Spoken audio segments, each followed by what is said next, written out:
I grew up watching the Teenage Mutant Ninja Turtles. I think the animated series came out in 1987 when I was 5 years old, and then the live action movie came out in 1990. I was 8, and so it was like perfectly geared towards someone my age. And I loved it. They were funny, they were referential, they made a lot of references I honestly didn't understand, and in retrospect were even outdated by the time they were making them, but still.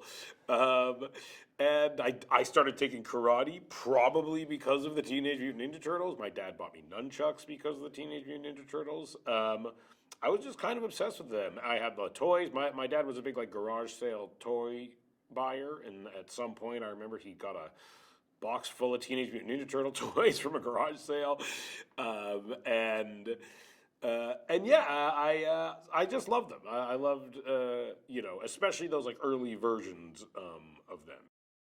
It was like a joke I would like anecdotally make from time to time, which was, and before any of this came our way, was, I like of Teenage Mutant Ninja Turtles, of all those words, like the teenage part was always kind of like the most underexplored part in my head, and kind of the most interesting in a lot of ways. I think a lot of my career has been like intrinsically tied to kind of like the high school teenage genre. And so I'd always thought like it would be really interesting to explore them in that way, and especially because, from my understanding, like every version of them has been like performed by adults.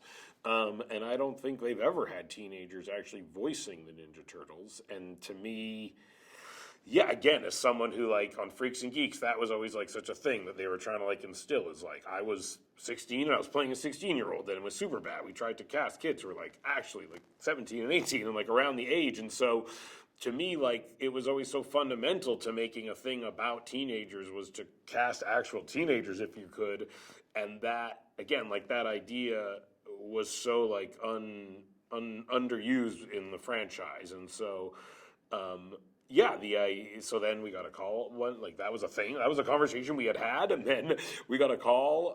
I've known Brian Robbins forever, who runs Paramount and Nickelodeon, and they were like, "Would you guys be interested in Teenage Mutant Ninja Turtles?" And I was like, "Yes." Like, if we can kind of approach it through this like teenage lens, like that would be our pitch. Would be to kind of really lean into like a coming of age kind of version of it.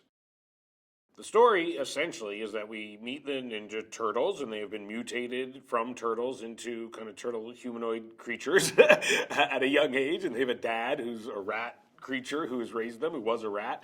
And yeah, when we find them, they live in the sewers because their father has like instilled in them that like humanity will never accept them and will hate them, and that they're like monsters basically. And he's taught them like martial arts to defend themselves from humans who Splinter, their dad, thinks are evil. But being normal teenagers, they just want to be normal teenagers, and they want to do normal teenage things, and they absorb pop culture, and so they want to like do the stuff that normal teenagers do, and they long for like acceptance and like a normal life, and then they, through meeting this high school girl, April O'Neil, kind of get this idea that if they like stop this criminal Superfly who's kind of terrorizing the city, maybe that'll be a thing that like proves to people that they're good and that they should be accepted. So it's like a very personal motivation for them to take on this like big giant like villain basically. We wanted there to be tons of mutants in it. And when I was a kid, I collected the toys, and I loved them. And it was one of the things in the cartoon that they always had so much of. There were so many mutants, and there was Mondo Gecko and Ray Fillet and Scumbug and all these characters that existed in toy form a lot in my childhood when I remember them, and they would pop up like from time to time on the cartoon, but never were in like the movies as I saw them. To me, like there was this huge well of mutant characters that were kind of underutilized, and also, I think we were just also trying to like really come up with ideas that hadn't been done before. And this idea of kind of like bringing it to this like monster movie type place was really fun and exciting, and kind of like a cool convergence like of these worlds of like mutants and humans, and to kind of like we were just like, how do you make that collide in like as fantastic a way as possible, When you're creating a new villain, especially for the first movie, it can be a good way to separate yourself instantly from the other versions of Ninja Turtles. But it is inspired by a villain that is in the original animated series. But this idea of kind of like building out our own mythology a little bit and instantly kind of saying like it's not exactly the version of this that has existed in previous versions, and we're trying to contribute and come up with new like things to it. That was a fun idea to us, but it's also directly inspired and built off of things that if you're a fan of Ninja Turtles, you like instantly will recognize. And so yeah, to us that was like a cool way in. Jeff's been amazing, and I've now been working very closely with him for like 4 years or something like that, I think. A very long time. 3 years, maybe, 3.5 years. Yeah, it's funny looking back how little, like,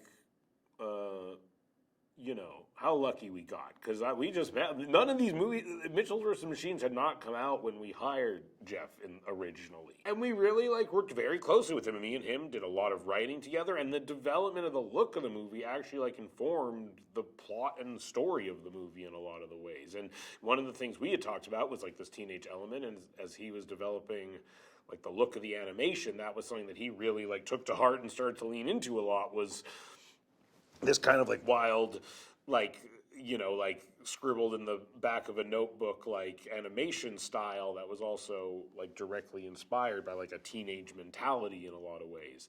And then what was cool is we started to see that stuff come to life, and it was so cool and original and exciting that and we were writing the movie at the same time, and honestly, like, where my head started to go was just like, what do I want to see happen in this animation style? Like, and that was part of also the reasoning for adding even more mutants and more monsters, is like the designs were just so cool and fun. We were just like selfishly just like, I want to see more of this. Like what else can they do in this style?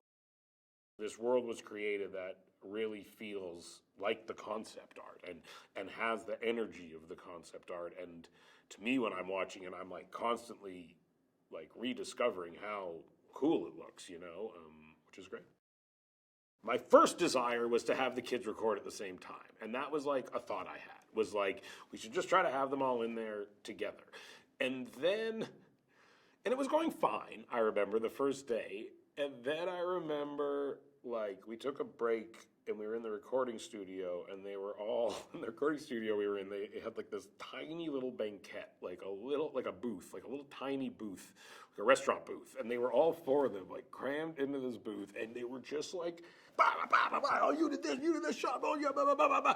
That's what you like, you eat that, oh my God, gross, eat that. And it was like, and I remember like going in to get a coffee or something and seeing them in there and being like, oh, like, that is funnier than anything we've done in the last like 2 hours. Like just them like talking and actually being themselves, just like going at each other and trying to interrupt each other and all that stuff. It was so funny. And I remember going back to Jeff and being like, this is what we have to do. Like that energy they have is like, that's what we have to capture. And it's honestly so hard. Like these recordings are not set up to have people overlapping each other and talking at the same time. And like, it is not how it's designed. And it took us several sessions to like build a situation where they could actually like fully interact in the way that they would. They come on screen, and I feel like within 15 seconds, the audience is like, they're teenage boys. Like, and you don't see them as like these turtle things anymore. You're instantly like, oh, they're just teenagers. And like, that's kind of like the best part of like why the movie works in a lot of ways, is you feel like you know them, and they're just like regular guys, so you're like rooting for them, and they're very sympathetic because of that, and like you really want them to be accepted, and you want people to see them the way you as the audience see them, and you're like, I love these guys. I think Lauren, my wife, was the one who suggested Jackie Chan, and I think like it was an idea that like I dare not even have thought of. Like, and she knows I'm obsessed with Jackie Chan, and she, I imagine, suggested it because she was sitting next to me like on the couch as I was like watching like my 500th Jackie Chan movie over the months, of the pandemic, and like literally I don't think I've seen every Jackie Chan movie because there's a lot of them, but I've seen, I'd say, almost all of them, and I truly think he's like the greatest living comedian, and I think like he's like a marvel. Like I put him in the category of like Buster Keaton or like Charlie Chaplin. Like he is not only funny, but he is like physically capable of things that are like elusive to most, and then the idea of Jackie Chan came up, and it was like, oh my God, that would just be absolutely perfect. And it did seem like a real long shot, but he said yes. And he recorded all of his stuff over Zoom, and I sat in on every one of the recording sessions, and I would wake up at 4 a.m. and it would be, and I'd be so excited when the alarm went off. And it was really a dream come true, honestly. And the fact that I like got to work with him at all, and as soon as he started, we were like, this is perfect. Like, he's so good. It's so amazing. Yeah, it's so paternal. It's like stern, but funny and sweet and vulnerable. But he has kind of like an instructive presence to him, but he also is, very warm. And it's like, I mean, it's one of those things where after you hear him do it, you're like, oh, there's nobody else that could have done that. I only play warthog type creatures. I thought the idea of me being I had this funny idea of like Bebop and Rocksteady being two like angry like New York like bros was like a funny idea.